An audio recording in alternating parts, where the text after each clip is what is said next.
अब राजमाता यहाँ पहले से ही गुफा में से काफी दूर निकल गई है, फिर भी उनको दोनों सिपाहियों की आवाज सुनाई देती है। मतलब कुछ भी।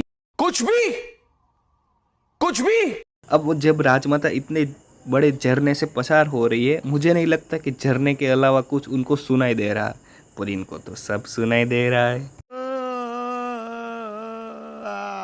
और ये सिपाही आ कहाँ से रहे? मतलब भल्ला ने जब बाहुबली 2 में जब तीर मारा था तब भी तो कोई सिपाही इनका पीछा ही नहीं कर रहा था।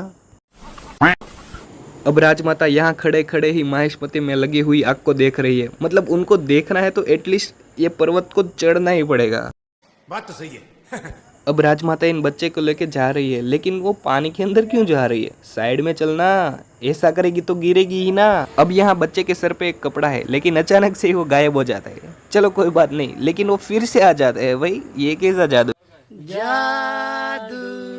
अब रात से सुबह हो जाते है, लेकिन राजमाता पानी में ही रहती है। ये बोलती है पानी ही मेरा जीवन है, असली जल की रानी है। अब यहाँ राजमाता पूरी रात पानी में ही निकालती है। पता नहीं ऑक्सीजन कहाँ से ले रही होगी वो। हम लोग तो 2 मिनट भी नहीं निकाल सकते पानी में, इसने तो पूरी रात निकाल दी।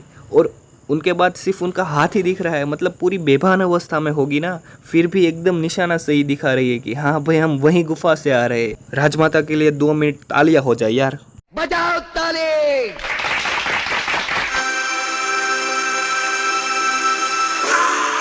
वाह, एक तो खड़े खड़े ही कूद दिया, सॉरी खड़े खड़े ही हक दिया, फिर भी एक्सपेक्ट कर रहे हैं कि हाँ भाई मैं वहां पहुंच जाऊंगा। कैसे? कौन हो तुम? क्यों आई हो मेरे पास? अब यहाँ बाहुबली भैया को कैसे पता चला कि ये मांस लड़की का ही है? नहीं तो इसमें कोई बिंदी है, मतलब कोई हिंट भी नहीं है कि ये मांस लड़की का ही हो सकता है। कौन है ये लोग? अब बाहुबली अपनी कला दिखाते हुए चेहरे के आसपास बाल, मालाएं, ऐसा सब करके पूरा का पूरा चेहरा ही डिजाइन कर लेता है। चलो कोई बात नहीं, लेकिन अगर वो मांस लड़की की बजाय किसी एक लड़के का होता तो? म्यूजिक।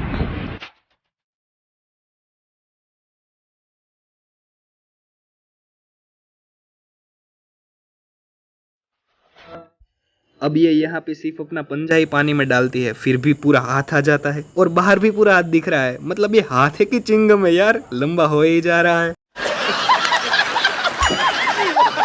अब ये तैरते तैरते हुए आ रहा है और अपना मुंह एक बार भी पानी से बाहर नहीं निकलता है। ओ हाँ, तुम्हारा खानदानी नियम है ना, अब तो पानी में ही जिएंगे। और ये जब एक बार टैटू बनाना शुरू करता है ना, फिर बंद ही नहीं करता। अरे भाई सांस भी तो ले ले। और ये टैटू 2 कलर का कैसे हो गया भाई? उसने तो कलर चेंज ही नहीं किया था।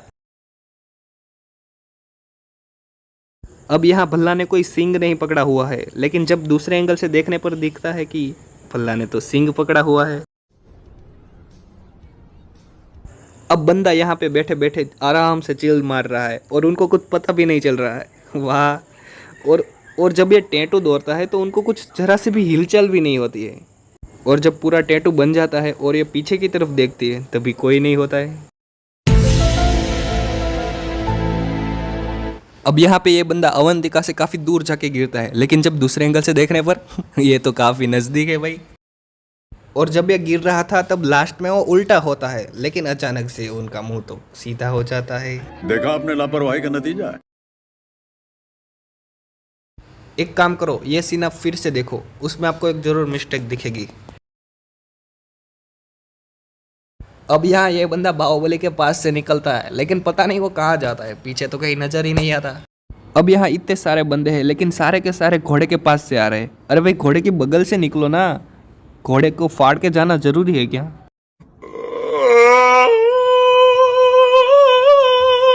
अब तुम नदी में गिर के, दीवार चढ़ के, इतना बड़ा जंप लेके जब राजमहल में आ सकते थे, तब बाहुबली 2 में ऐसा स्टंट करने की क्या जरूरत थी भाई? आज हमें इस सवाल का जवाब चाहिए ही चाहिए। अब यहाँ मूर्ति के पैर के पास लाल कपड़ा होता है। अच्छा, थोड़े समय बाद देखने पर भी होता है, लेकिन अचानक से वो कपड़ा गायब हो गया। अब यहाँ होता है कुछ ऐसा कि अचानक से ही सारे बंदे गिर जाते हैं और वो मूर्ति भी गिरने लगती है, लेकिन हमारे बाहुबली भैया आ जाते हैं और वो मूर्ति को बचा लेते हैं। और सिर्फ अकेला ही आता है और पूरी मूर्ति को बचा लेता है। इतने सारे बंदे हैं, कब से बल किए जा रहे हैं, फिर भी मूर्ति थोड़ी सी भी नहीं हिलती, लेकिन बाहुबली के आते एकदम से ही पूरी की पूरी मूर्ति रुक जाती है। वाह। अगर हम थोड़ी देर के लिए मान भी ले कि हाँ भाई बाहुबली के अंदर भगवान आ गए और वो मूर्ति रुक गई है, लेकिन ये रस्सी तो जरा सी भी टाइट नहीं है यार। टाइट तो होनी चाहिए ना एटलीस्ट। और बाहुबली ने तो सिर्फ एक ही रस्सी को पकड़ा है, तो ये बाकी सारी रस्सी ये कैसे अचानक से टाइट हो गई भाई? ये ऑलरेडी टाइट ही है, अचानक से वो ढीली हो जाती है और बाद में वो फिर से टाइट हो जाती है। अब यहाँ आप लिटरली देख सकते हो कि बाहुबली के पीछे जो रस्सी है वो एकदम ढीली सी, फिर भी वो मूर्ति को खींच लेता है। वाह बेटे, मौज कर दी।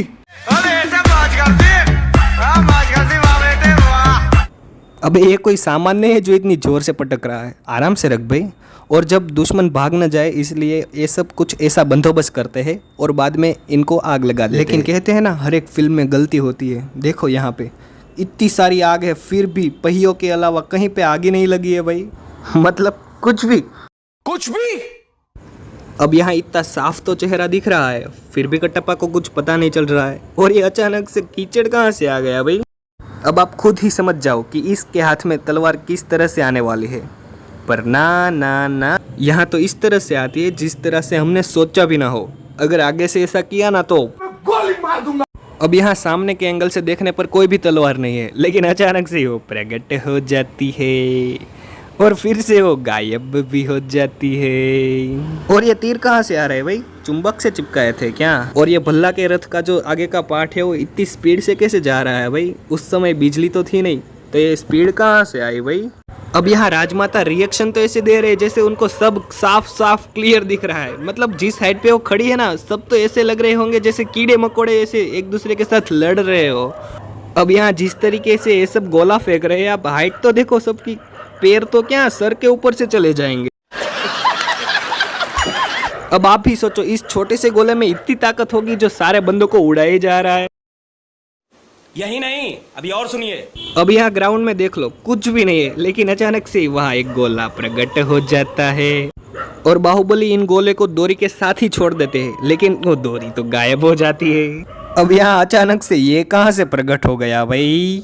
अब यहाँ भल्ला ने सबसे बड़ी गलती कर दी, हाथी पे मार दिया। अगर हाथी पे बैठे हुए उन गधे को मारा होता ना तो सीधा टपक जाता। अगर छोड़ो टपक न जाता, लेकिन वो इतना जख्मी हो जाता कि सिर्फ तुमको उनको छूना ही पड़ता, तब भी वो टपक जाता। क्या यार भल्ला, तुमसे ऐसा एक्सपेक्ट नहीं किया था यार। तुमसे ना हो पाएगा। अब जहाँ पर ये गधे और बाहुबली की फाइटिंग हो रही है, तो ये कौन है भाई? और अचानक से वहाँ बाहुबली प्रकट हो जाता है। और इसी के साथ वीडियो होता है समाप्त। अगर वीडियो अच्छी लगी हो तो लाइक करो, शेयर करो और चैनल को सब्सक्राइब करो। थैंक यू, आपका ये उपकार जिंदगी भर याद रहेगा मुझे।